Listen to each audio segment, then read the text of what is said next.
মৰমৰ ছাত্ৰ-ছাত্ৰীসকল, যোৱা ভিডিঅ'ত আমি দ্বন্দ্ব সমাসৰ কথা আলোচনা কৰিছোঁ। পলম নকৰি আমি আজিৰ ভিডিঅ'টোলৈ আগবাঢ়ো। আজি আমি সমাসৰ বাকীকেইটা ভাগৰ বিষয়ে আলোচনা কৰিম। চোৱা, দ্বিগু সমাস। সংখ্যাবাচক শব্দৰ লগত অন্য শব্দৰ যি সমাস হয় তাক দ্বিগু সমাস বোলে। ইয়াত সংখ্যাবাচক শব্দটো সদায় আগত বহে। যেনে দুমাহী, 2 মাহৰ সমাহাৰ। চাৰিআলি, চাৰিআলিৰ সমাহাৰ।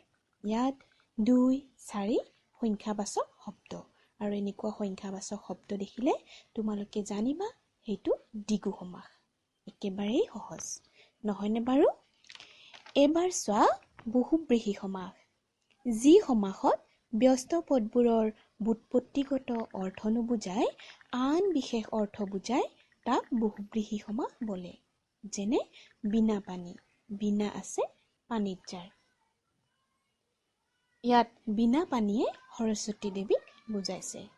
এনেকুৱা নহয় যে কোনোবাই বিনাখন হাতত লৈ থাকিলেই আমি বিনা পানী বুলি ক'ম। নে ব্যস্ত পদবোৰলৈ চালে কিন্তু তেনেকুৱা যেনে লাগে, কিন্তু অৰ্থটো প্ৰকৃততে তেনেকুৱা নহয়। বিনা পানী মানে হ'ল বিদ্যাৰ অধিষ্ঠাত্ৰী দেৱী সৰস্বতীহে। ঠিক তেনেদৰে হুলো পানী, হুল আছে পানীত যাৰ। ইয়াত হুলো পানী মানে মহাদেৱ। বহুব্ৰীহি সমাসক আকৌ 3টা ভাগত ভগাব পাৰি। সেইকেইটা হ'ল কৰ্মধাৰয় বা সমানাধিকৰণ বহুব্ৰীহি, ব্যধিকৰণ বহুব্ৰীহি বা তৎপুৰুষ বহুব্ৰীহি সমাস, আৰু ব্যতিহাৰ বহুব্ৰীহি সমাস। এতিয়া চোৱা কৰ্মধাৰয় বা সমানাধিকৰণ বহুব্ৰীহি।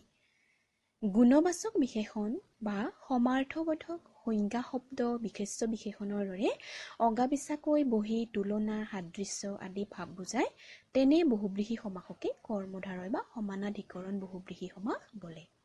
যেনে পীঠ অম্বৰ পিন্ধে যিয়ে তেৱে পীতাম্বৰ। পীতাম্বৰ মানে শ্ৰীকৃষ্ণ। অম্বৰ মানে কাপোৰ বিশেষ্য পদ, পীঠ মানে হালধীয়া বৰণৰ বিশেষণ পদ। ইয়াত বিশেষণ পদ, বিশেষ্য পদ অগাপিচাকৈ বহিছে, লগতে সাদৃশ্যৰ ভাৱ প্ৰকাশ কৰিছে। সেইবাবে এইটো কৰ্মধাৰয় বা সমানাধিকৰণ বহুব্ৰীহি সমাস। এবাৰ চোৱা ব্যধিকৰণ বহুব্ৰীহি বা তৎপুৰুষ বহুব্ৰীহি সমাস। যি বহুব্ৰীহি সমাসত ব্যস্ত পদে সম্বন্ধে শব্দৰ বা অধিকৰণৰ অৰ্থ প্ৰকাশ কৰে, তাকে তৎপুৰুষ বহুব্ৰীহি সমাস বোলে।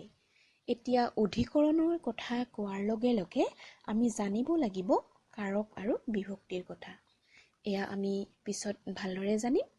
এতিয়া আমি অধিকৰণ কাৰকৰ কথা অকণমান জানি লওঁ। অধিকৰণ কাৰক হ'ল কৰ্তা আৰু কৰ্মই যিহৰ ওচৰত ক্ৰিয়া সম্পাদন কৰে তাকে অধিকৰণ কাৰক বোলে। অধিকৰণ কাৰকত সপ্তমী বিভক্তিৰ চিন ত যোগ হয়। যেনে গছত হয় যি আলু, সেয়ে গছ আলু। ইয়াতে আলু লগা কামটো কত সম্পন্ন হৈছে? গছত। আৰু ইয়াতে কি হৈছে?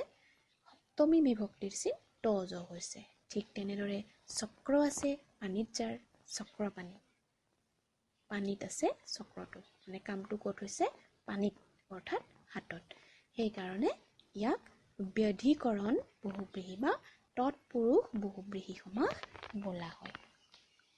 এইবাৰ আমি আলোচনা কৰিম ব্যতিহাৰ বহুব্ৰীহি সমাস। এইটো আৰু একেবাৰেই সহজ।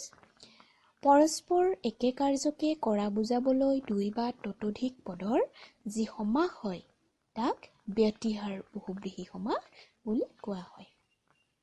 যেনে হতাহতি, হাতে হাতে ধৰি কৰা যুঁজ।